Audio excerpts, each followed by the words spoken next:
Happy Friday, guys, and welcome to another episode of Let's Talk Dubs. I'm your host, Bill T.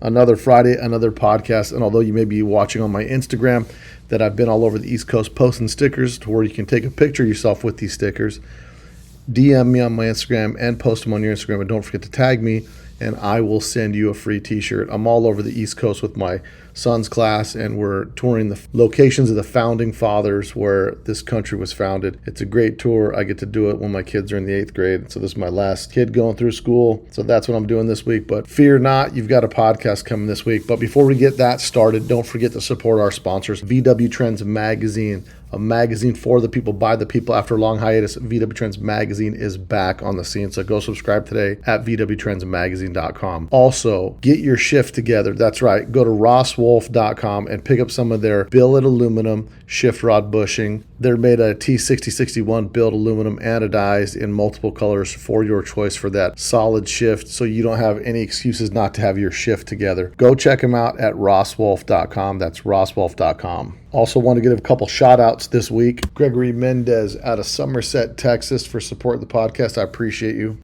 Also, podcast alumni Lee Bashaw leaves a review, says awesome podcast and super rad interview with John Lazenby, episode 218. Love the deep dive on learning the Cowlick history.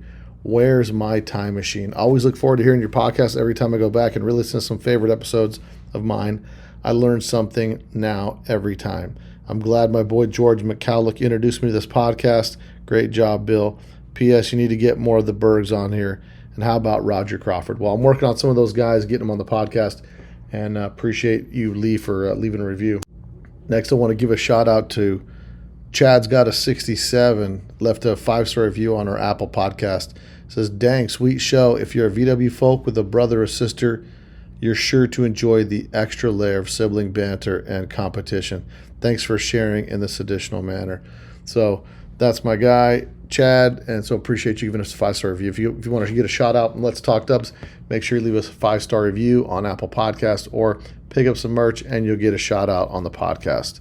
Now's about time that we get into our podcast. So go get your old Volks World magazines, go on the internet and Google search Fubar Lyndon Creamer and check out this car. You want to talk about a car that's built over the top, detailed to the max, top level build, and this guy does it out of his garage. He doesn't have a professional shop. He does something completely different for work, but he's got the patience of Job and the attention to detail second to none. So make sure you guys check it out. Look at the pictures I have on the Facebook page of this car that's detailed beyond belief. So without any further ado, guys, let's get into it this week with Lyndon Creamer, builder of Fubar, on Let's Talk Dubs. You probably don't know that there's a new Volkswagen out that doesn't look like a Volkswagen.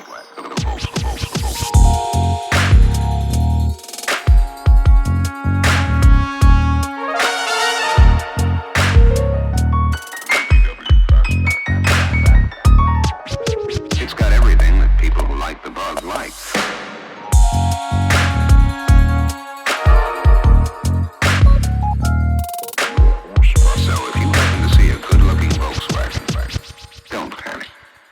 Okay, so everybody, on today's podcast, I'm able to circle back to another one of my UK invasion podcasts that I was supposed to do, but unfortunately I just didn't get a chance to connect with our guest today.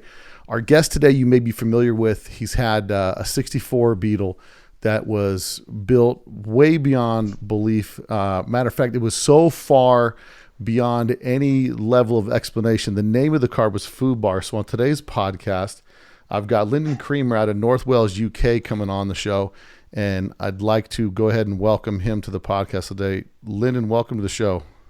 Hello, you okay? Yeah. So we're golden, baby. Good to meet. Good to get to chat with you. Let's see. It is Bill, finally, yeah. Yeah, So I know we tried to connect during Volks World. You weren't able to make it to the show, and this year obviously Volks World seemed to be a little bit smaller of a show than what it normally was. And I think it may have been, Mother's Day and several other factors like that. So it made it kind of tough for people to travel. But I wanted to get you on the podcast. We've been talking for a while. With the way we always start the podcast, I mean, obviously people know you from the car Fubar that was built that was just way out of control. But the way we always start the podcast is What's your VW story, and how did you get into Volkswagens? Well, going really far back, I was actually talking to my mother today, and I told her that I'd be going on this podcast thing, and she's in her late 70s, and she said, well, what's that about? And I said, well, I'm going to be talking about my Volkswagen history and all the rest of it. So she comes out straight away and goes, well, it goes as far back as when you were about 2 or 3 years old. And I said, what do you mean? She goes, well, every Volkswagen that you saw that went past, you used to call them nibble cars. And don't ask me why, but it was obviously something about the shape. There's something about the car that made me kind of pick them out from all the rest. And that's kind of stuck with me over the years. And it's this weird kind of fascination with the shape of them. So obviously as I got older, the more I saw of them, the more I liked. And, you know, as you do with parents getting you like a book for Christmas and things like that. And the kind of mid-80s or so, my parents bought me this book, and it was written by a couple of, I think it was German authors. And it was like an illustrated history. Mm-hmm. And I just remember constantly looking at the pictures through this book, and I was just glued to it. And it had obviously scenes from around the world, and it showed the California scene, and it showing cars from Germany and all the rest of it, and what they were doing there, and there was all sorts of stuff, and it gave a good insight to the actual history of them and stuff. I just kind of got captivated by them, and it was just the more I kind of looked into them, the more I liked them, and it carried on from there. And then I started getting into RC cars, and obviously there was one of them called the Tamiya Sandscorcher, which was a Badger bug or a Baja bug, and that thing was just like, it was the best ever. I used to think it was just absolutely fantastic, but I could never afford to buy a brand new one. Right. And I remember a friend of mine had one in school, and I eventually bought it off him. And that is actually my first restoration project, because I bought it off him and I restored it back then, and loved this thing. And it just carried on from there, really. And obviously when I got up to like driving age of 17, my old man, fair play to him, I remember him asking, I'm going to buy you your first car. And it was like, oh, right, it's got to be a Beetle. And at the time, my old man or my dad was having a new business premises built. And the guy who was doing the building work was doing a little bit of, wheeler dealing kind of thing on the side. Right. And he had a 1303 Super Beetle, which he was selling. So we went up to see that in his place. At the time, I remember thinking, it's a Super Beetle. It's not quite a Volkswagen that I wanted. Right. I wanted a flat stream one, Yeah. But it was still a Beetle, and I thought, what, this is kind of cool anyway. So we ended up actually bought the car for me, and it was 1,200 quid. But back then, we're talking, was it 1992? Yeah. 91, 92? So it wasn't particularly, it was a 1975 bug, so it wasn't particularly old, it was only, 15, 16 years old. Yeah. When you think about it, it wasn't really an old car. So he bought the car, and I passed my test, and I thought this thing was great, and it was just, I was driving about in this thing, and I really kind of looked after it, and it actually looked quite nice, and it had only done 70,000 miles from new, and it was in good nick and all the rest of it, so I thought at the time, and driving about in it. And I remember reading Volks World and looking through, and at the time then, people weren't really modifying 1303s and stuff, and it was a bit, I don't know, it was still looked down upon a little bit. Right. I thought, what can I do to this car? So at the time, I bought some lowered springs, and I had a set of GT steels on it anyway, which were kind of painted. The centers were black, and it had silver rims on it. So it kind of looked kind of cool, Ross Styles kind of thing, Yeah. So I kind of drove about in that, and it was cool, and I went to some shows in it and all the rest of it, and then I had to actually start driving it through winter. That's when the problem started to kind of rear their head, because it started leaking. You know, I'd drive to a girlfriend's house and in the rain, and I get back in the car after it had been parked, and the carpets were all soggy and all the rest of it. And it's like, oh God, what's going on here? So the more I delved into it, I realised that this thing was a bit rotten. But by that time, I kind of, you know, I fell in love with this car, and it was great, you know, and it never let me down or anything like that. And I thought, well, I can't sell it. I'm going to have to do this thing up. So then I thought, right, well, I didn't really have the space. I didn't have a garage. It was like I had to ask a friend of mine if I could borrow his single car garage. And he said, yeah, no problem at all. And I just thought this thing was going to be off the road for a couple of weeks or whatever, you know, doing a bit of patching underneath it and all the rest of it. So I reversed the car in and started taking it apart. And the more I kind of took it apart, the more I realised that this thing was completely rotten. You know, cross members were gone, bottoms of the heater channels were gone, strut tops were gone. It was just, you know, it was the usual kind of bottom 6 inches of hell, to be honest. So, and that's a car with it didn't kind of. That's a car with 70,000 original miles. 70,000 miles original, yeah. Wow. The original, it was numbers matching, had the original engine in it and all the rest of it. And yeah, it was a case of, right, I've either got to, you know, take this thing completely apart and rebuild it now, because I was starting to get into it too deep, you know. Yeah. Because I wouldn't have been able to get my money back if I had just kind of put it back together and sold it as it was, because it was really bad. So I started taking it apart, and then I realised that I had to take the body off the chassis to be able to get to everything and do the work properly. I was just learning as I was going along. So I split the car in half. Then I realised that I had nowhere to put the chassis. So I had to ask another friend to be able to put the chassis in another garage. So I had the chassis in one garage, and then the body was in the other. And then I started to rebuild the body. Cut a long story short, that thing, it took me about 4 years of work, and it kind of escalated quite quickly. And it was one of them. I think it was about 4 years it took me to rebuild that car completely. Mm-hmm. But back then it was kind of good.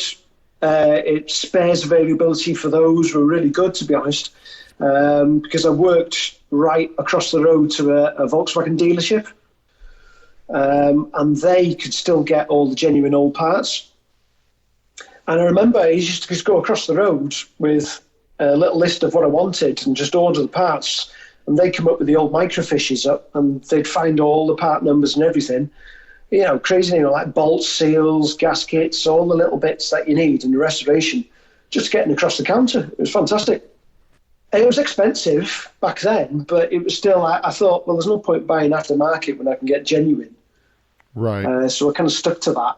And it was nice putting the car back together with all genuine parts and stuff, you know, body panels and stuff. They're all genuine, you know, wings, hood, or bonnet, as it should be called, doors, things like that were all just, you know, over-the-counter stuff, and it was fantastic. So the car turned out really nice.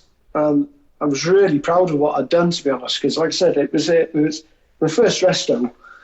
And I built this thing, and it was all painted, and it was all really nice underneath, and it was, you know, it was a nice car. But I never took it to a show. I never shown it once. And on this car, did you did the paint and bodywork on your first car too?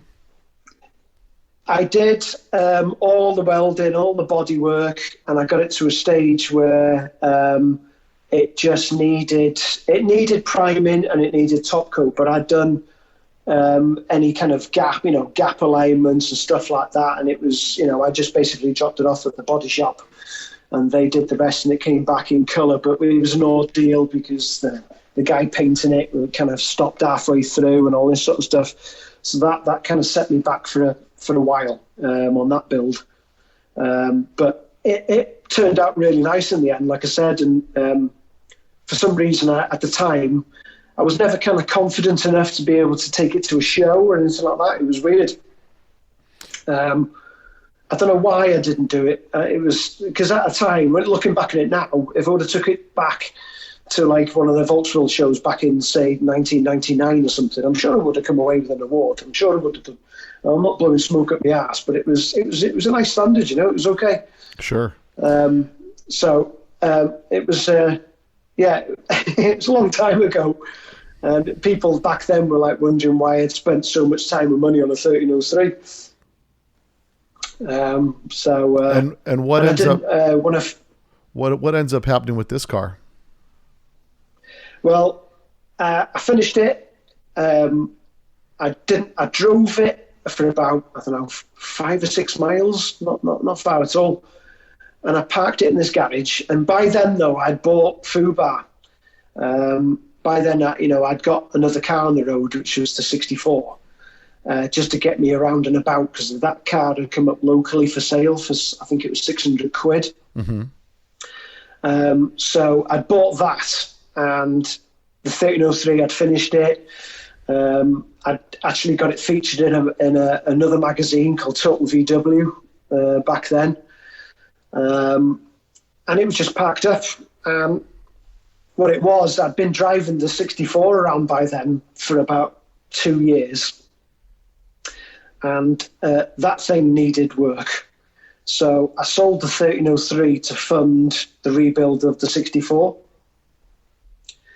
And I kind of went down the same road with the 64, but I don't know, by then I'd started to get into the Cal-Look scene. Right.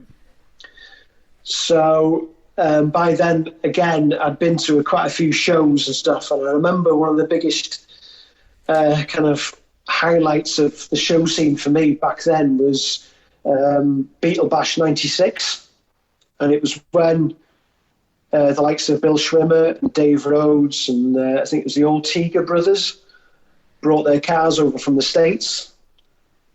And it was a big show, and it was just one of them weekends which I'll kind of never forget. And it was down at Avon Park Raceway. So I took my 64 back then, just obviously as transport, and camped in the field there and had that weekend. And I remember getting back from that weekend and thinking, God, I want to build a Cal-Looker, because I just thought they were the dog's nuts, to be honest. It was just, I had to do it. Yeah. And that, it was one of that. I just had to do it. So, and what was the 64? I thought the style of your Super Beetle was kind of more like a just typical traditional, like a 90s style Beetle. It was lowered all round. It had a set of 4-lug Sprint Stars on it. And it was stock body. It looked completely stock. So it had all the quarter windows, had all the chrome in it, and it had bumpers on it. And it had a stock motor, which I'd had rebuilt by John Marr. So it was just a nice stock kind of looking car, but lowered. In no way, I wouldn't say it was Cal-Look in any kind of way, but I suppose you could say it was a resto Cal. I don't know. It was a kind of, I don't know what style I was going for back then, but it just kind of looked clean and simple, Yeah. Nothing crazy, just a nice interior. Bernard Newbury stitched up the seats for me, and he was the go-to man back then. So it had a Newbury's interior in it, which he was the guy. It had just the seats, not the door. The door panels were just the original kind of that PVC, Super Beetle kind of. So I didn't go anything crazy like that. Just a new set of carpets. But the seats, I went for like they were like a really small black and white checker, right, in the centres. But the seats, I had adapted a pair of Scirocco seats to go in it, because they had 3-point runners, and there were very similar runners on them, which didn't need much modifying for the seats. So yeah, and I kept the headdress on, which, yeah. I know, it just weird kind of style, but I kind of liked it, you know. You were doing your own thing. I mean, and over there in Wales, in North Wales, like is the scene pretty strong, or is the VW scene pretty thin? No, there's no car scene whatsoever in North Wales. Really? Even now, there's nothing going on. To be honest, I mean, don't get me wrong. There are a few classic car shows and meets and stuff like that, but there's no Volkswagen scene up here. No way. I have to travel, you know, distances to get to decent shows and stuff like that. And the biggest show it's just one of them. There's just the biggest show for you out there is Volks World show, or what's the biggest show over there in the UK? The biggest show. I mean, that's the most anticipated show. That's where everyone goes and debuts their cars and stuff like that. And if you win, I think if you win best at show at Volks World, you know you've done good. So to me, anyway, that's like the highlight of the show season is Volks World. It used to be a show called Bug Jam. But I don't know that I used to go to that every year. And it got a bit samey for me after a while, after so many years of going. And it got, to me, the amount of, you know, Beetles and air-cooled stuff kind of started thinning out. It was more kind of water-cooled and stuff like that, which I'm not into. But there you go, it was one of them. And I got bored of the scene after a while, to be honest. Going back to the 64... after seeing all the cow lookers and all the rest of it. So you see the cow look cars when you meet all these guys at that show, and you just get fired up to like, I'm going to do a cow look car. Oh yeah. It was seeing like Bill Schwimmer's car and Dave Rhodes' green car for me was like, wow, you know, look at these were amazing. So yeah, that was it all for me. That picture there is when I actually just drive about in it. That's probably when I had most fun in it, when it was like that. So when you bought the 64, you finally achieved like, I've got my classic Volkswagen now. No more dirty look Super Beetle lowbrow attention from the people when I come in. Yeah. You know, you put all your time. Yeah. It's funny. I talked to Gavin from Trailer Queen Restorations. Trailer Queens. And his first car, Super Beetle. You know what I mean? Super Beetle convertible. Yeah. Well, there was more of them about. You know, there definitely was more of them about. I mean, you never see them now, to be honest. I mean, in the 90s when I was driving about, say 92, 93, you can go for a spin in my car, and even on the holiday season on there, because it's very touristy, you'd see Volkswagens, you know, all the time, and you'd be waving at them and all the rest of it, and it was great. But now you never see them on the road. They've all gone, you know. They really have, and it's sad, really, to be honest. But there we go. So you buy the 64, and at first you're driving this dude around. You're just kind of cruising it as a driver, like just getting your fill. I went everywhere in that car. I went everywhere in it. I went on holiday on my own in it. I've slept in it, in the back of it, in the middle of nowhere. You know, it was a car. It was like my companion, to be honest. It was fantastic. It was just a daily car that I used to go everywhere in it, and I wasn't afraid to go everywhere in it either. It never let me down. I changed the motor in it a few times just because I wanted more power. Because I remember when it was like that, when I first had it, it had the little weedy 1200 in it. Right. And I remember going for a drive in it, and there's this bypass section of road, and it's dual lane, and it goes up this hill. And I remember I was behind this a Fiat Uno, and I thought to myself, right, I'm going to show him what my Volkswagen's made of here. I'm going to overtake him and see what I can show him what it can do. Yeah. And I remember I pulled out and started to overtake, and I pulled up alongside him, and I had no more power, and I couldn't get past him.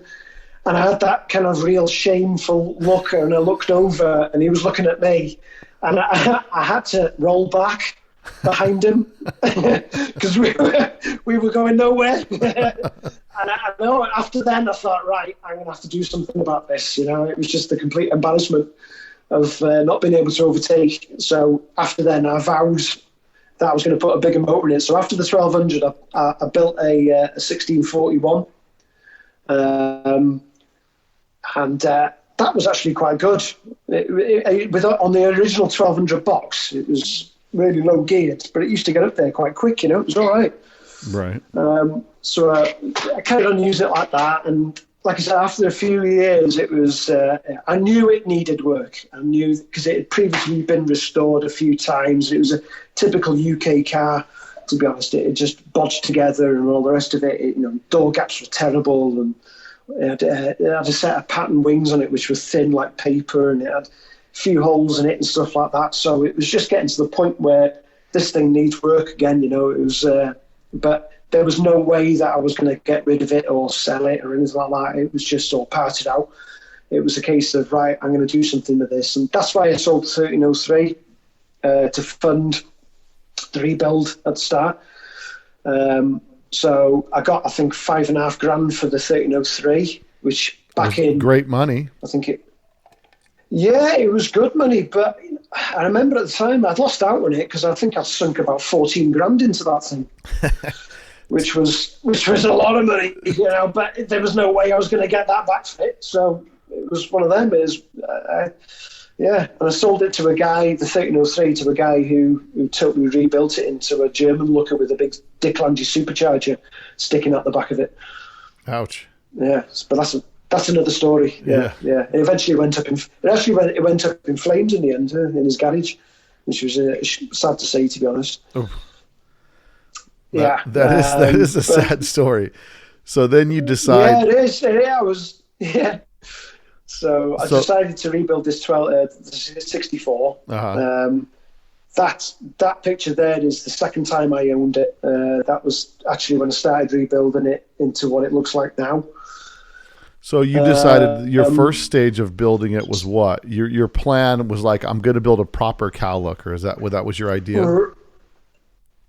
Yeah, I'm gonna build a cow looker. So I delved into it, and even back, I started it in I think it was 99. I started rebuilding that, and back then I had no access to any internet, as you know. Mm-hmm.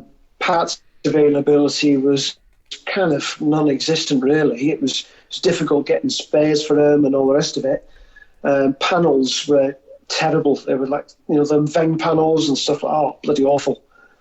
The channels that you could get didn't really fit. And I remember then, it was just pulling my hair out trying to get things to fit and to line up. The only saving grace at the time were people like Carmen Connection, where they did kind of deal with, old second-hand panels and stuff, body cuts and stuff like that. Yeah. So I would, what I could afford, I would just try and buy the best I could, things like doors and stuff like that. But even then, I had to cut corners and stuff like that with some of the panels and door pillar bottoms and stuff like that, which never really fitted properly. So, but I did as best as I could. So the 64 was somewhat... The 64 was somewhat rotten. I mean, it was typical English car, like it'd been. Yeah. Oh yeah, God, yeah. It was worse than the 1303. To be honest, it was terrible. It needed new floor pans, but like I said, all I could get back then was thin, rubbish ones that didn't really fit very well. So I put new pans in it. I put new channels in it. I put complete large rear 3/4 panels into it, which I managed to get genuine, actually. I bought two, big whole rear 3/4 panels, and I cut those up, and actually they're still on the car now, because as it happens, and I fitted those, and those actually fitted perfect, as you'd expect, being genuine panels. Mm-hmm.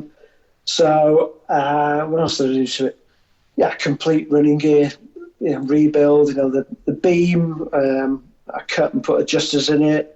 But the fortunate thing was, at the time, I had access to grip blasting equipment in work, because the business is a family business running a tool line shop.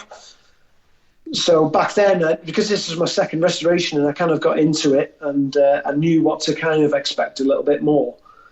And And what were So, you, what did you have? You had a set, you had purchased tools that you had previously, or is this part of your business that you're in on a daily basis? It was all tools that I'd used previously with the 1303. And do you know what? I use the same tools then as I use now, Yeah. which I haven't got much. It's just hand tools. It's just, a 5-inch grinder, a 1-inch belt sander. I got a small random orbital sander, which I don't use very often anymore, to be honest. And I've kind of increased more with hand tools and stuff, body hammers and stuff like that. But my actual, tool inventory is not that much more than I had back then, to be honest. So yeah, it's kind of good like that, really. Obviously, being access to a tool hire shop does have its perks, big time. And when I rebuilt it into Fubar, I couldn't have done it without having the access to the actual space, because I rebuilt the car in work the last time around. The first time around with Fubar, I built it in the same garage than I built my 1303 in. So, what was the plan? What was the overall plan for your first cow looker? You had what wheels? The first build, motor, trans, interior. How was the whole setup going to be? Motor. I always wanted an IDA motor. But I remember leading up to that, it was a case of, the first choice, it wasn't a first choice, but it was all I could afford was a 1776. Mm-hmm. And I went through various quotes and stuff like that. And I was just about to say yes to an engine builder to build me a 1776 with, I think, twin 40s on it. When I saw an advert in Volks World, I think it was, for a 2110 IDA motor. And it was Terry's Beetle Services. Luke was selling this engine, and it was it previously been another cow looker. And I don't know what the full story is, but this engine became available anyway. And at the time, it was $4,500. Which was a lot of money, and I was like, whoa, but I had to have it. Yeah. When you get it into your head, and it was just one of them. I thought the lure of kind of IDAs was like too much, and I thought, right, I've got to have this. So I remember, didn't have the money. I went to my local bank, and it was like, right, I took out a loan, and I had $4,500. It was like, right. So I got on the phone to Luke, did the deal. And a friend of mine, we went down to London from North Wales, which is a fair old trek, in his Passat estate. And we went down, picked this. He actually had it on an engine stand, and he fired this thing up for me outside, and I was just totally gone.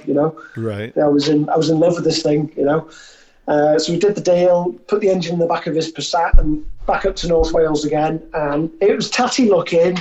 It wasn't pretty to look at or anything. It needed a lot of sprucing up, but back then it was like, right, I wanted it to be right. So I sent the engine up to John Marr in Manchester, who is the engine builder, and just to check over and to put it on the dyno. But it was at the time that I think John was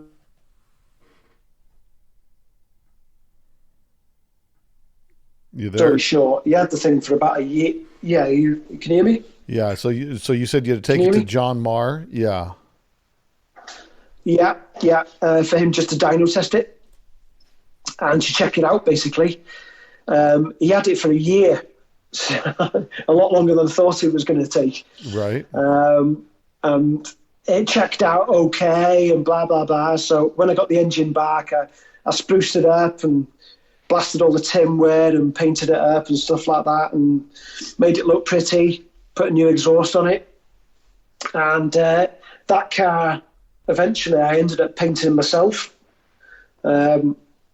So I painted it in my dad's garage. I remember asking him, because he just had a nice 2-car garage built. And I looked at this garage and I thought, right, this would make a perfect spray booth, this. I'm going to give it a go, even though I'd never done it before. I thought, how hard can it be?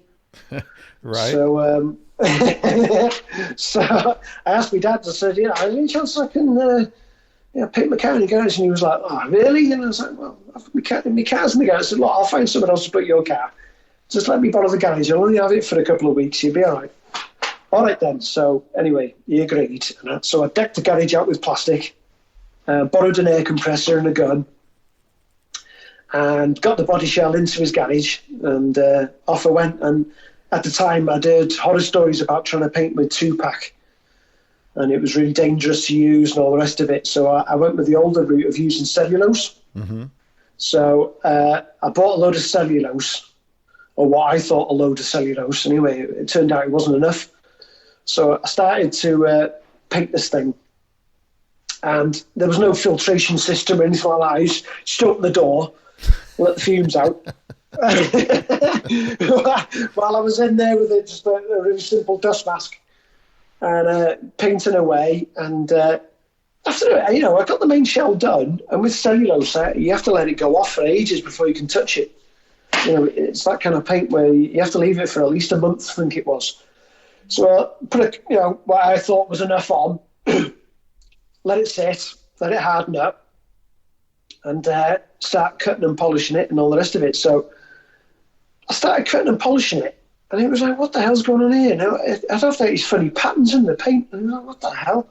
And I realised what I'd done. I was using, I bought batches of paint, but I kept it in individual tins.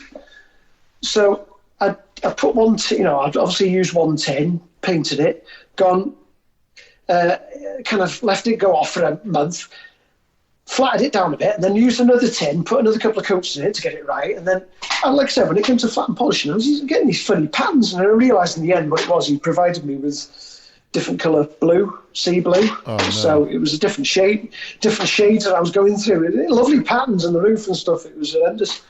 So anyway, cut another long story short, that one took me a year to paint.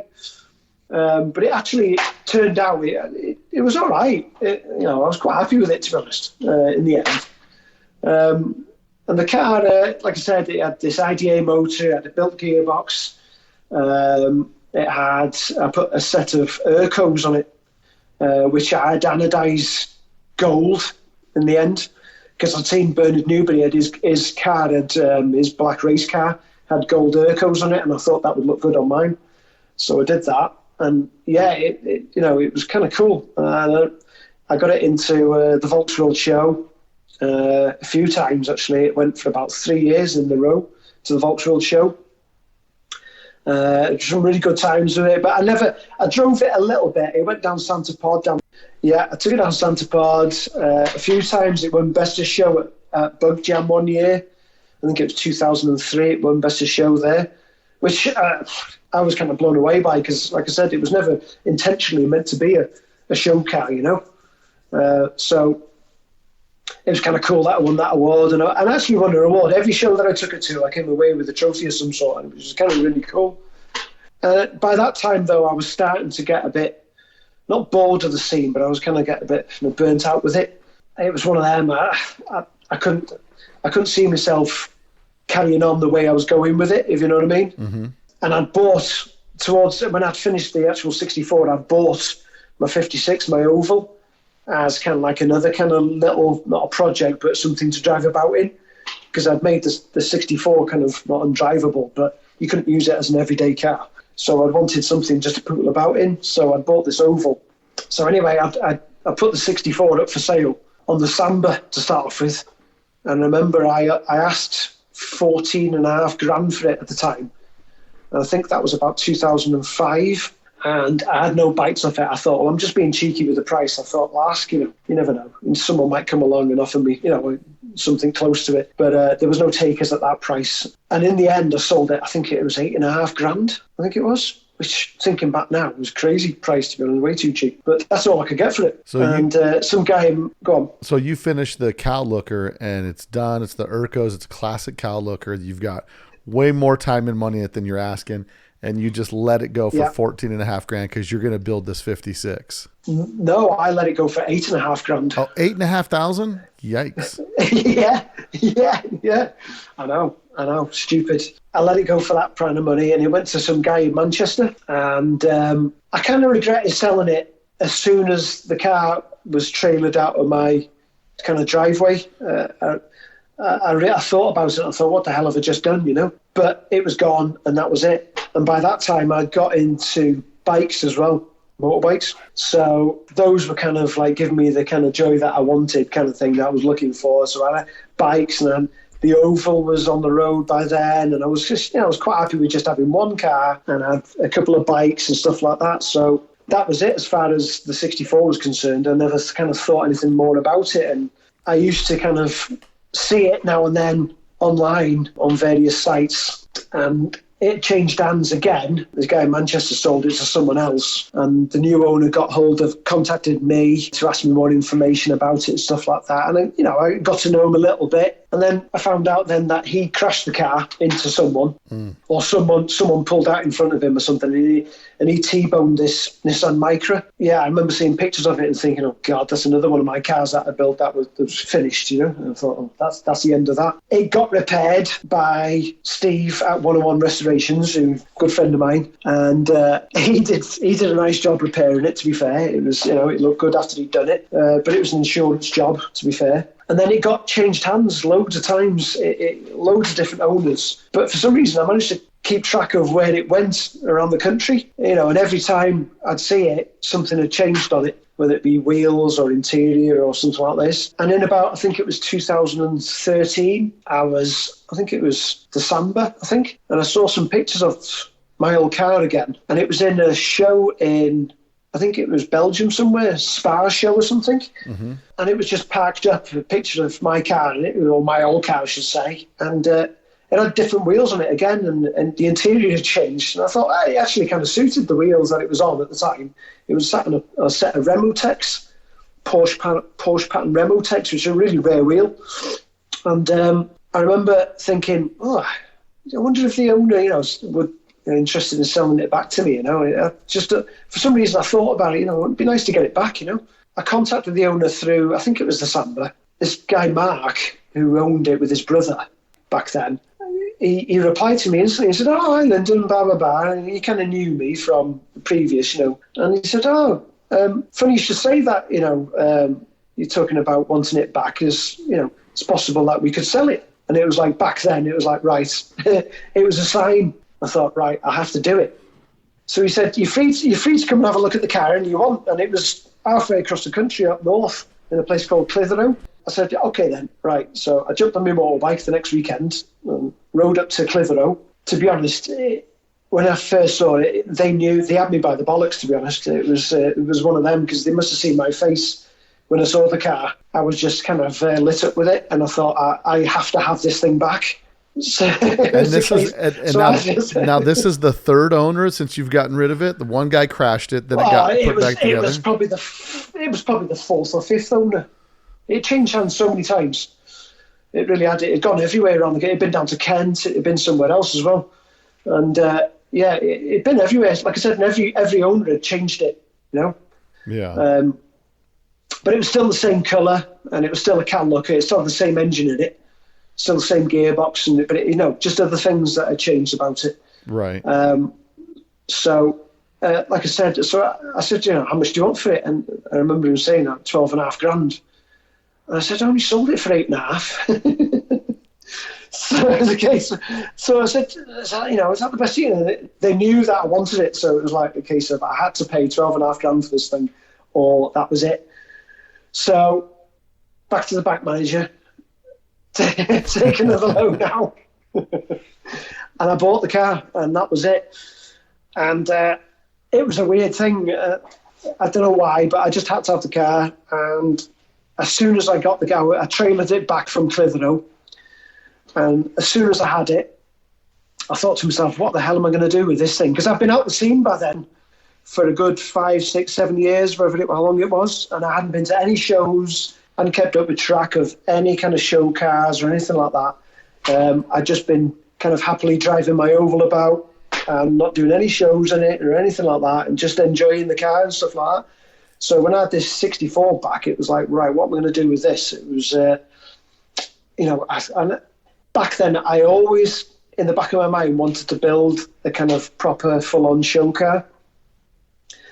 Because when I was showing the 64 to start off with, back in the early 2000s,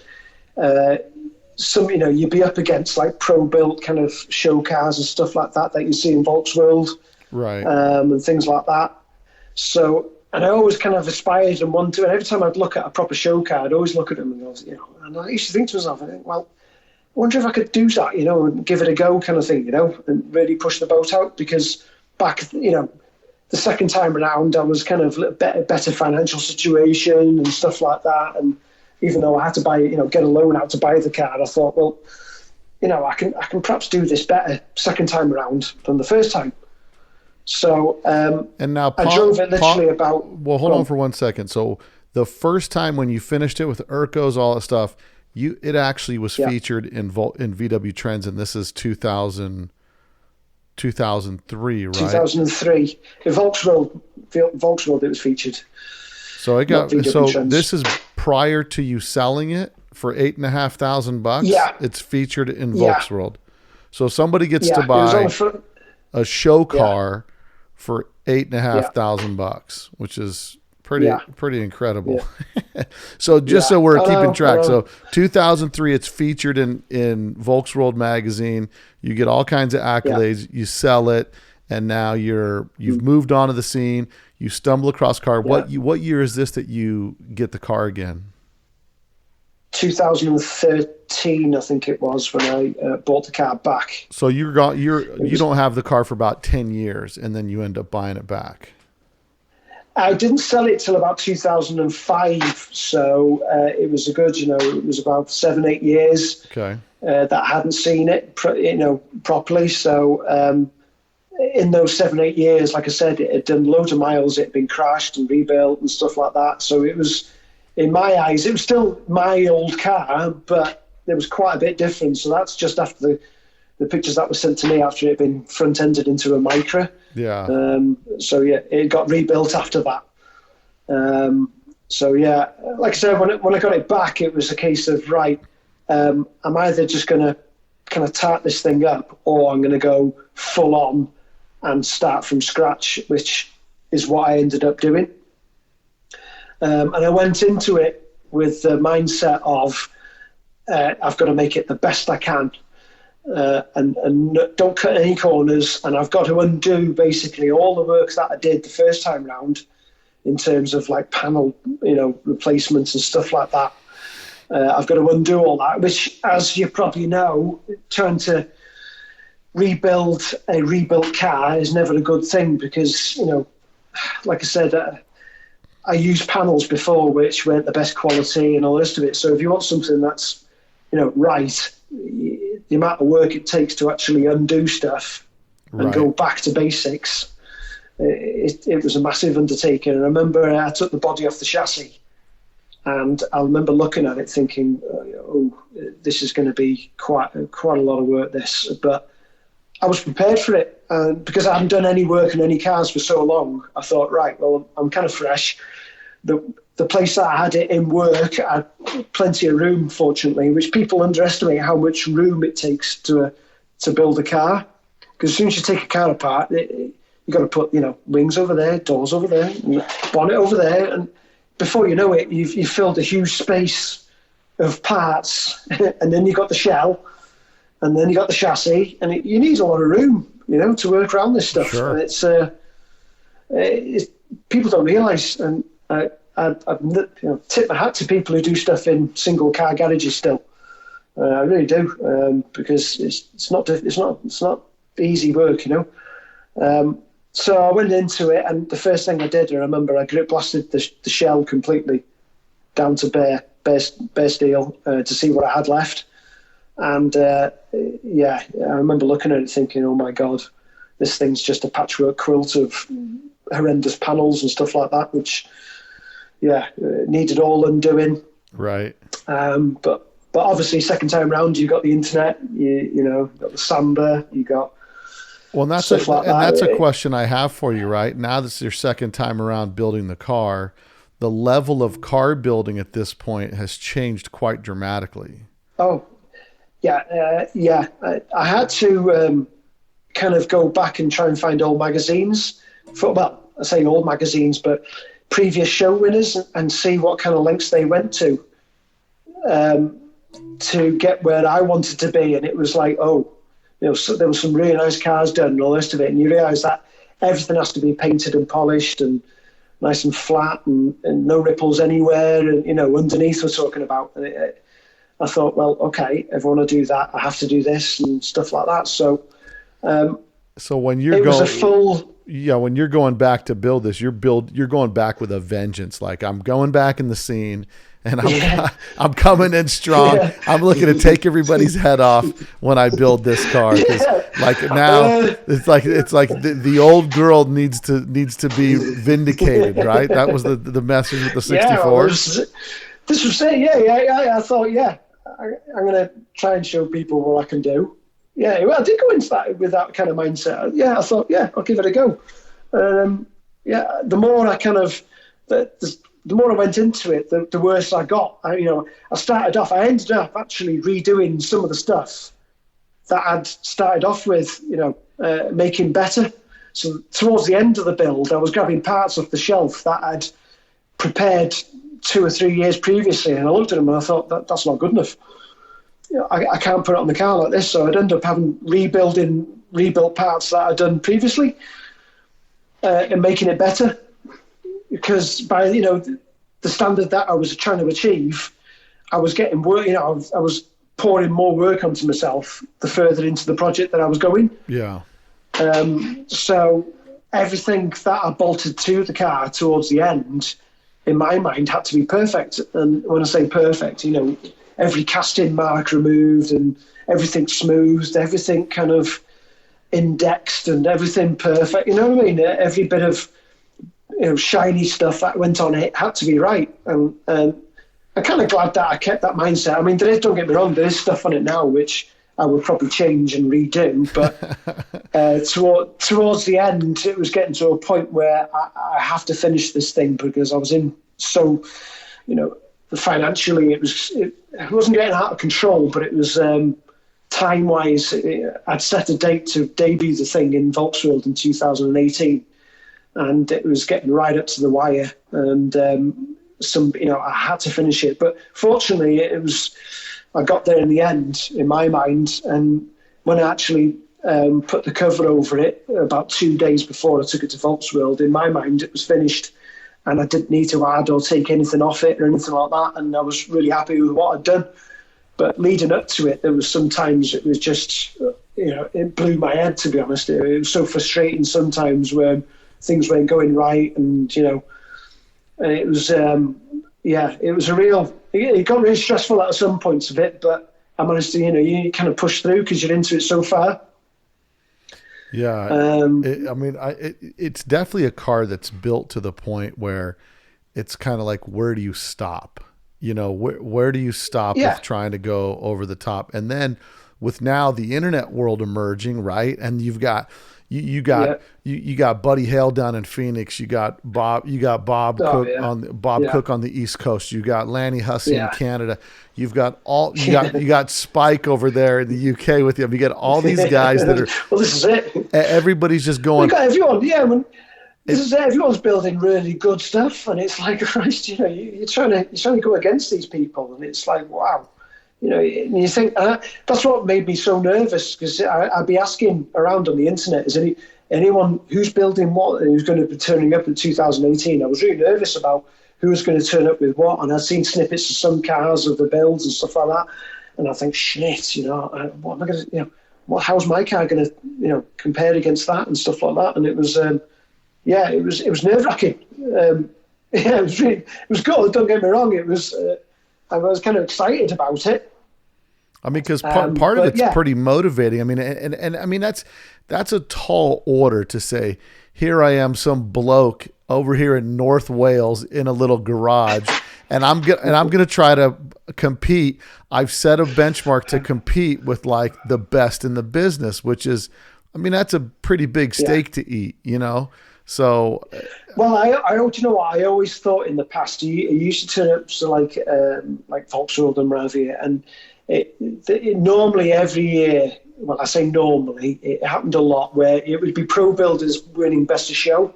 And it always used to get to me that a little bit, because you used to think, well, money talks and money talks. I never used to take it away, because at the end of the day, the Pro Builders had done the work. And it was fantastic, some of it, it really was. But it always used to grind me. And I used to think, oh, bloody, how can the everyman kind of, go up against that? But then when I look back now, I think, well, anyone can do what I've done, to be honest. Anyone can. It's just having the mindset, really, of being able to stick to it. Well, stick to your plan. And that's the thing, right? It's mindset, it's patience. Like you've got to have, we discussed this before the podcast. I have 0.0 patience. Like I'm using it before I've torn the package open. You understand? Like I'm all about the experience, and that experience is driving by a plate glass window, looking at myself going down the road thinking, there I am looking cool. Right. I mean, now I might run out of gas a block ahead, but hey, listen, mission accomplished. And so, I have nothing but respect for guys like you that just can commit so much time to seeing a project through the end. I just think, what else would I be doing? You're in North Wales, true. And the other thing, do you know what the other thing is as well? I actually put off having kids before I finished the car. Yeah. And that's true. That was calculated. I thought to myself, I'm not going to have time. I am not going to have time to have a child while I'm building this car, because it was taking up so many hours of my time, after work, weekends, holidays, all that sort of stuff. And I thought, I've got no time for anything else. And at the time me and my lady were all kind of, she was wanting to have kids and all the rest of it. And we're going through this phase of our lives where we're thinking, because I'm getting on a bit now and I'm thinking, well, I'm going to have kids. I'm going to have to do it. It's now or never kind of thing, but I've got this car to finish. And I've been so selfish. Yeah. Really selfish. But I'd started this thing and I was going to finish it. And that was it. It was just, I had to finish this car. And as soon as I finished that car, I ended up having twins. So you got served proper for that, right? You got it back in spades. That was it. It was one of them. It was, I knew straight away, as soon as I finished the car, I thought, right, I can get on with the rest of my life now. And it's weird. And I got it out of my system.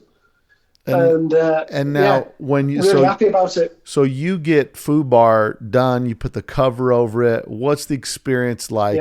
Because besides the fact you're in North Wales, where there's not a huge VW scene, so you don't got a big community guys you're hanging out with. So it's like you get one shot to go to Volks World and like debut this car, and hopefully you're a contender. Yeah.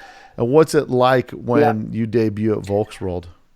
Well, do you know what? It was the best feeling ever. I remember I'd contacted Paul Knight beforehand, and I said, look, I want to bring this car down.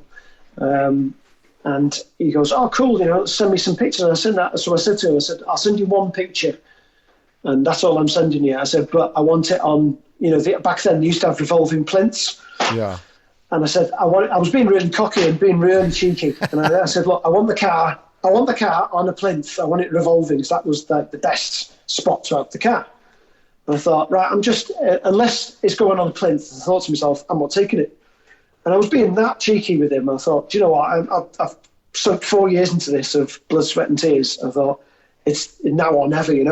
And I remember I sent Paul a picture, and it was just a detailed picture, I think, of the floor pan or something. I can't remember which bit of the floor pan. And it was probably the rear shock tower or something like that. And he got back to me and said, I realise how much of a risk I'm taking if I let you put this on a plinth just by having one picture of this thing. And I said, but trust me. I said, I'm sure it'd be okay.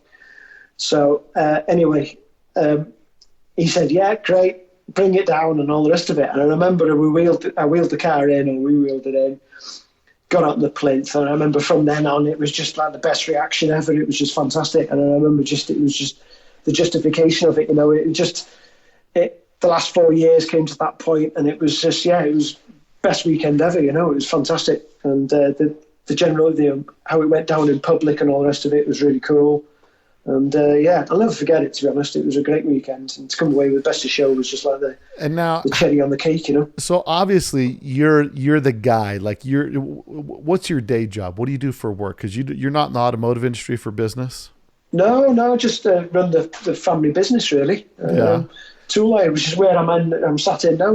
This is the tool hire shop. So I've been here. This is the only job I've ever had, and now it's just kind of evolved because it was my dad's business, and I've kind of took over, and he's kind of retired, and I'm now the managing director. So yeah. So let me ask this question. So you're standing there looking at the spoils of your hard work, and I'm absolutely certain people had to go look at that car and go, well, yeah, anybody can build something this nice if you're rich and you've just got hundreds of thousands of dollars of sitting around, right? Like that's kind of the mentality. But the reality is, possibly. There's a cost to build a car like this, but when you're doing all the labor, you can't even calculate your hours. But what's the impression you get when you hear people that don't know you that might say something like, "Oh yeah, well, anybody can build a car like this if you have money," because you're the exact opposite of that. I mean, you didn't build it. I do not. I never got that off anyone, to be honest. No one's ever kind of said anything like that to me. People have asked me how much did it cost to build and that sort of thing, but no one's ever. I mean, don't get me wrong. I did have to farm out some of the work. I didn't do, all of it. I mean, I did. I would say 90% of it, or a bit more maybe. But it was. Yeah, I had to pay for some of it, but I don't know what. I don't care what people think, to be honest, because I built the car for me. Right. And I proved a point to myself that I could do it, and it's one of them. And now, to be honest, the car's just sat in my garage. It's not turned a wheel. I had it photographed. And it's been sat there for the last 4 years now, 4 and a bit years, just doing nothing. And I've got no interest in showing it again or anything like that. It's just one of those things. It's kind of weird. I don't know what I'm going to do with it. I'll probably just pass it on to my kids. So the boys, when they get older, they're driving that thing to high school, is what you're telling me. Like, I don't know. Yeah, do you know what? I've never even started it. I've never started it because as soon as in my eyes, if you start it, it kind of ruins it. Really? Because I spent so long on that engine and hand polishing that exhaust system and all the rest of it. As well as I do. As soon as you start it changes colour and all things. Yeah, and it just wouldn't be the same. So it's exactly as it is when it last run or whatever. It's just sat there on axle stands with the wheels in bags, and that's it. It's just it's doing nothing. So that brings me to my next question, right? With you being a car guy, how do you feel about like having a car? Do you look at this car as more of like a piece of art than a car? Like for you, it was more a mission to build it and prove a point. It was less about like realizing a dream and driving this car down the motorway. Yeah. I never really, I always knew that I wouldn't drive it afterwards. Even at the start of it, I knew that as soon as I go down this road, I know how I am myself, that I wouldn't drive it afterwards, which seems crazy. I've had more flack about that since building it than anything else about how do you not drive it and all the rest of it. And I just think to myself, well, they haven't got a clue because they didn't put 4 years hard work into it, and they don't know what it's like to build, a car like that. So it's kind of I don't care, if I've just parked it in my garage and just don't want to use it or whatever. And now and then I take the cover off and have a look at it, and it's like, it's kind of cool. Put the cover back on and forget about it. It's just one of them. Yeah, it's kind of weird. I can't explain what I'm like in that situation, to be honest. I mean, that's why when I've just built this, I've just finishing off this oval, and I've built it to drive it. I've undersealed the underneath of it and things like that. So I'm staying with the mindset of actually driving this one now. So, and I mean, hopefully, and as a car guy, I mean, I think this is kind of a, maybe this was you built this car because as a car guy, we all want to be, we want to be seen in these cars. That's kind of the reason we build them. But, I'm thinking maybe when you're in a completely different world to me where you've got, I'm not being funny, but you've probably got car shows that you can go to. Sure. All the time, I suppose. And you got the weather and stuff like that. Like I said, out here, I'm out in the middle of bloody nowhere. And there's no scene, there's nothing like that. Don't get me wrong, it's a beautiful place to live, and I love living around here. But there's just no car show scene, there's nothing here. So, maybe if there was, I would take it out and display it a bit more or whatever. But I've got no inclination of doing it because it's so hard work. As as you may know, actually showing a car to get it to the show, because I'd have to trailer it. No, And all that kind of business. So listen, I'm the worst, man. Well, I had my get. You and I are in the same car club, right? And the car club DBK is kind of like the standard of the car that's built, right? And my Type 34 Ghia, once it was finished, I drove it. I hated cleaning it. I hated wiping it. My attitude was kind of like, I just want to drive it. That's it. I just want to drive it, get it on the road, and do things that made people's stomach turn, like do nasty burnouts in it and stuff like that. And well, you got the same mindset as Spike, because or Adam Finch, as I like to call him. He drives all these cars and stuff like that, and I see videos of him and stuff going down motorways and stuff like that in the rain, and I think, God, I couldn't be bothered cleaning that thing after getting that home. Yeah, you know what I mean? It's just 100%. You know. But I think it's a totally different mindset to me, and it's just I don't know. It's like that Carmen gear that he's got. It's just driving the hell out of it, and it's like, how can you drive that on the road like that? And he says, I don't care. That's what I built it for. And it's like, well, fair enough. You know, that's great. It's one of them. It's definitely one of those circumstances where, you know, you're building it to enjoy it, which brings us to our your next project that you're working on building, right? Your next project is what year's the car? It's a 50. You said it's a 56. That's a 56. I've owned that since 2004, I think it is, something like that. So I actually had that when I last, when I first had my 64. So I had two cars at once, but that thing is a Swedish car. I'm the first registered keeper in this country of that thing. So it was brought into the country by someone who used to go out and kind of search for him, Owen Warlow. Mm-hmm. And I bought it off him for $2,500 back then, which is, looking back now, it's an absolute bargain.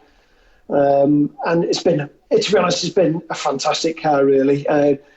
I've just driven about in it all these years. And up till recently, because I've got the kids and all the rest of it, I wanted to upgrade the brakes a little bit. So a year and a half ago, I kind of brought it into work and I put it up on the mezzanine floor, just do a bit of work in it, and that's escalated into a full rebuild, really. It's not a show car. It's nowhere near a show car, but I've ended up giving it a full rebuild, full body paint. I've done it myself, and new engine. And it's quite nice to actually do a bit more in it, because I've actually built the engine on this one this time. I've never really done that properly, And what's the engine spec on this car? Because this car is slated to be. No one's seen this car yet, obviously, because primarily you're in North Wales. That's in North Wales, yeah. Well, the engines, I had to. Well, the engine that was in it was an original 30 horse. It wasn't original to the car, but it was an original 30 horse, and I've had a supercharger, the Judson supercharger, bolted to it since 2005, I think it is. So I've kept the Judson supercharger on it, but I've had to rebuild the engine completely. I started with a new all-stock case. It's got a set of genuine Acrasa heads on it. It's got a genuine Acrasa 69mm crank. It's got a WW cam. It's got a set of AA two-piece lifters.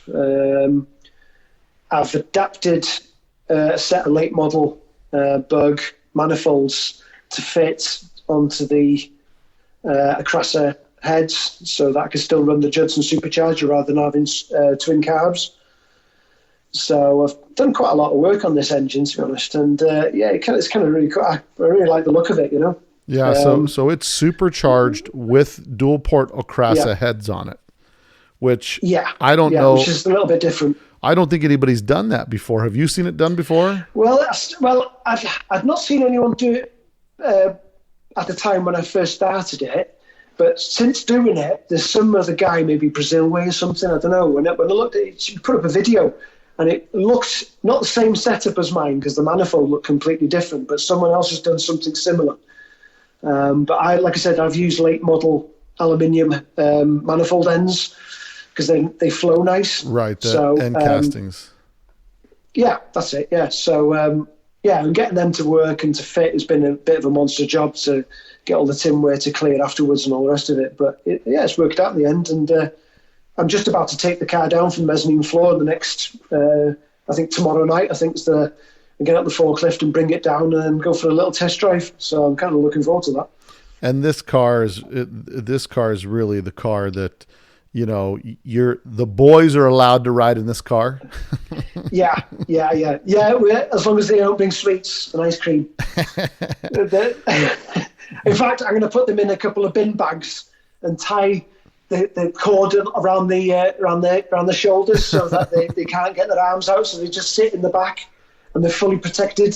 Yeah, and so when you're building this car now, how are you able to rein in your passion from getting completely out of the control? Because again, the mindset's different. I'm not building a show car.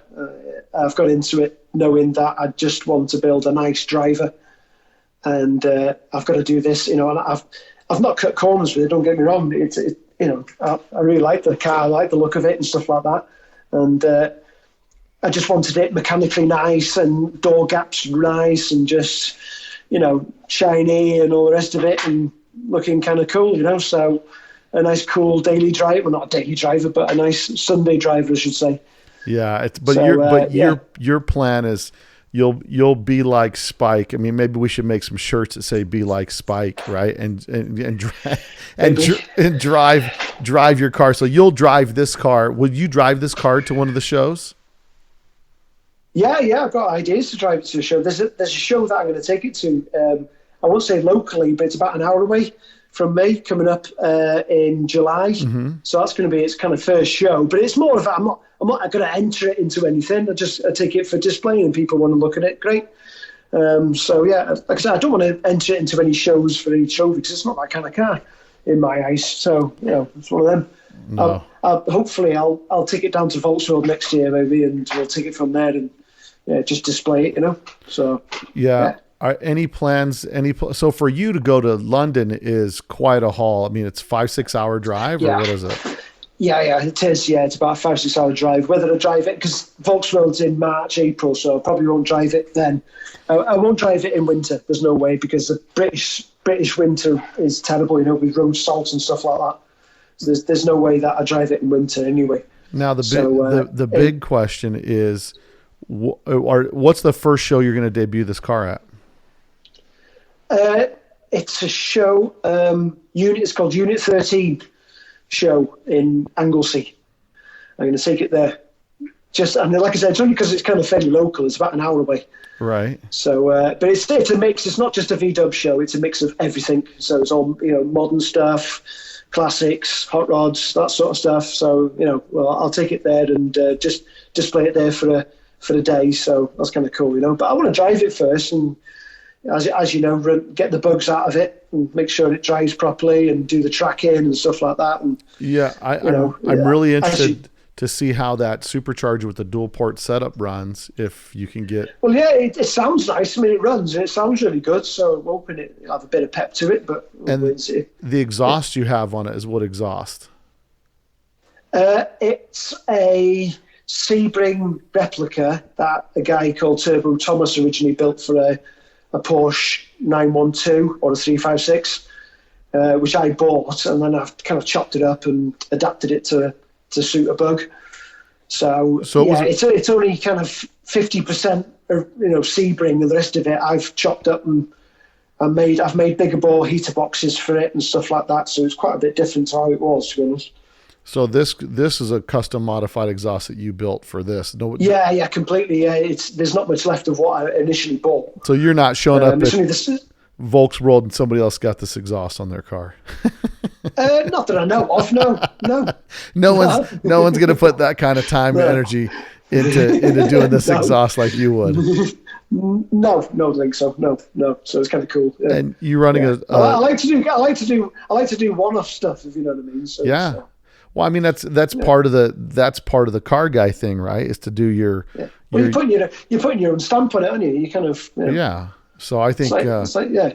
And the trans in it, is it still a split case transaxle? I've had the original trans rebuilt, Pete at Cogbox has done that for me, so that was really nice, to be honest. It came back all nice vapor blasted and all the rest of it. So yeah, that looks really cool. I painted up the axle tubes and painted them up, and it's got a set of Wilwoods all round on it, so it's got a nice set of discs on it. So yeah, it's kind of just be a nice driver. I'm hoping anyway. No, proof is in the pudding. I mean, it's one of them until I actually get out in it, and it might be a bag of bloody spanners to drive it. I don't know yet. It should be okay though. Well, I'm excited. Hopefully you see it one day. I'm going to be back in England for the show in September, the Air Mighty show. I'm coming up there, and I'm cool. I'm riding with Spike and those guys to that show in Holland. So any chance you're bringing? Yeah, you going in convoy? That's it. Are you gonna bring this? You gonna bring the oval out or what? Well, I need to have a word with Adam about that, don't I? I think, yeah, our boy Adam. Yeah, I like it.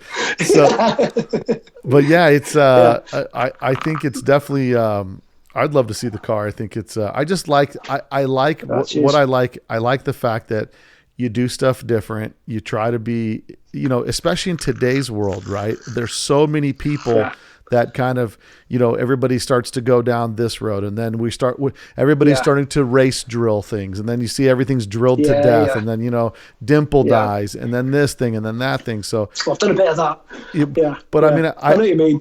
I like the way that you really stay unique, because in this world of Volkswagens that all are really, really similar, it takes a lot. Yeah, it's hard to be different. It is. It's hard to be different. It is. Yeah, it is. But to be honest, there's a lot of it the same because it looks good.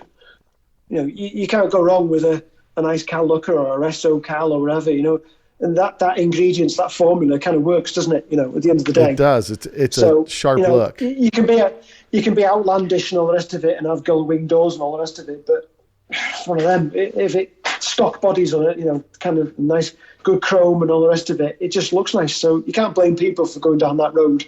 Yeah. It's just if it, that's my idea anyway. So no, it's a good look, and I've often wrestled with the fact, like, why can't I have one really nice car and just enjoy it? Because unfortunately, I'm much like our pal Adam, and I've got a fleet of cars, and it keeps getting bigger, and I keep thinking, like, I just gotta file it down to one or two cars to where I just have one or two and enjoy it. But I think for me, it's the variety. I love to be able to hop into Future Shock and drive the notchback, or go in, get in the chop top, or drive my bus, or I don't know. I've got a problem. You're mixing all the styles. Oh, you're mixing all the styles. You are. It's terrible. You know what it's like. Perhaps you should go.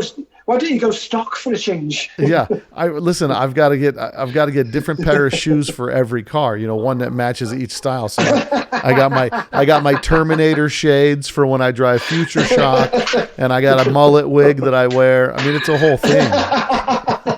So, but it's a good look. Yeah.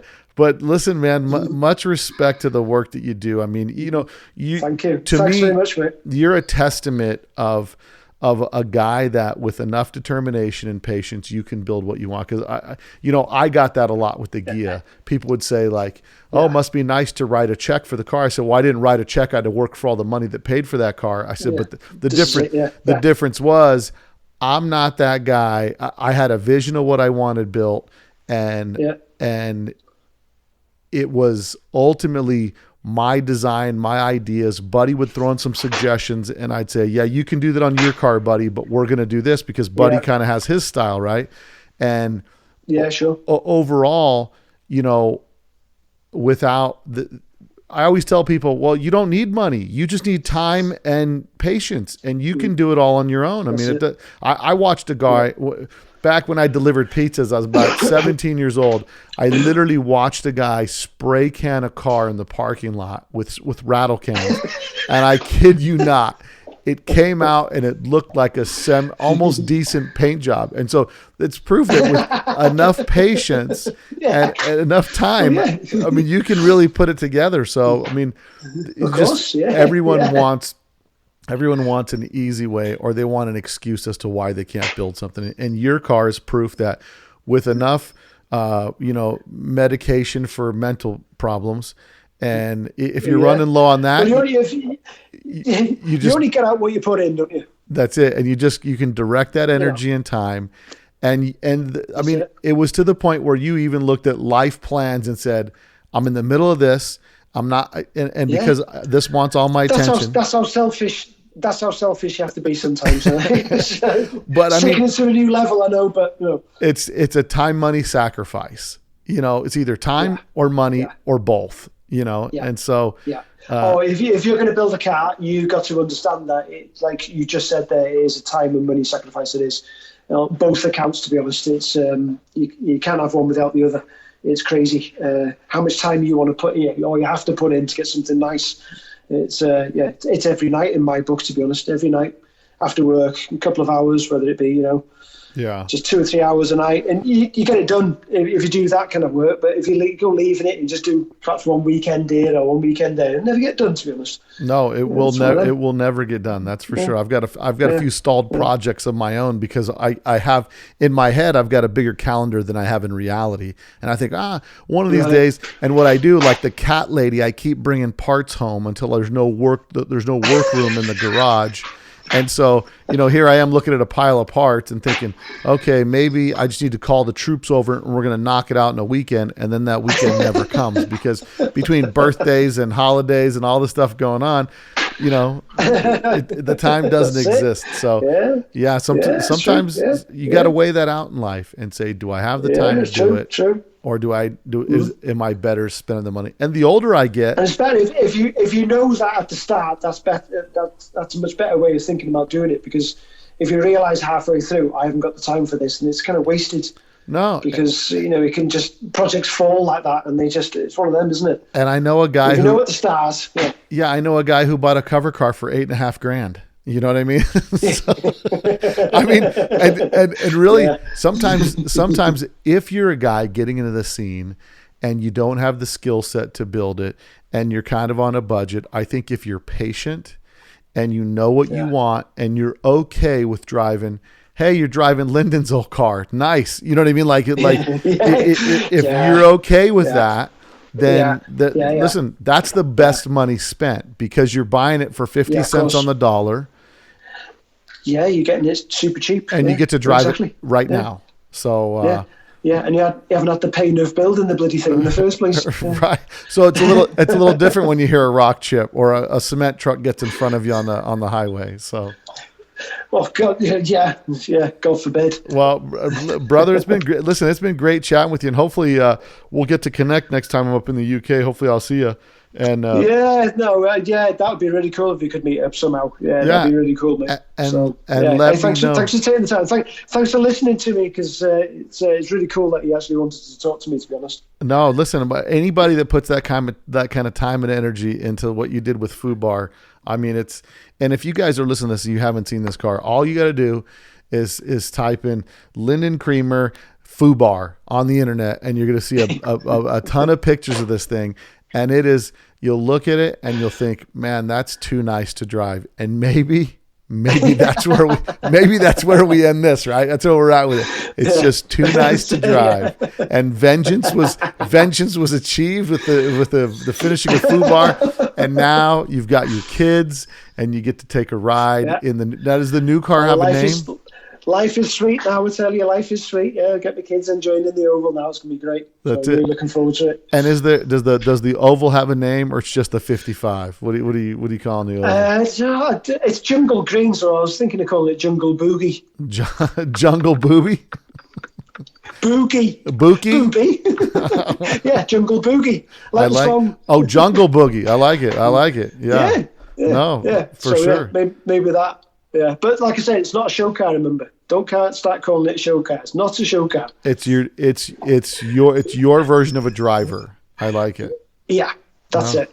That's perfect, man. Well, hey, thanks so much for coming on the podcast. And again, man, thank you, mate. If you haven't checked it out, check it out. And if people want to are you on Instagram? Yeah, I'm on Instagram. Custom Creams. Custom Creams. I dig it, man. Well, Custom Creams. Yeah. Well, Lyndon, thanks for coming on the podcast, man. I appreciate you. Thank you. Thanks very much. If you like that podcast, make sure you share it with a friend. We appreciate it when you share the podcast. It helps us grow organically, and we're growing every month after month. So Appreciate all you guys do out there. Thanks for supporting the podcast. And if you want to support the podcast, go to letstalkdubs.com. Click on the merch tab. We do have 2 new shirt logos available, so feel free to check those out, pick up some shirts, and support your favorite podcast. Until next week, guys, later. You probably don't know that there's a new Volkswagen out that doesn't look like a Volkswagen.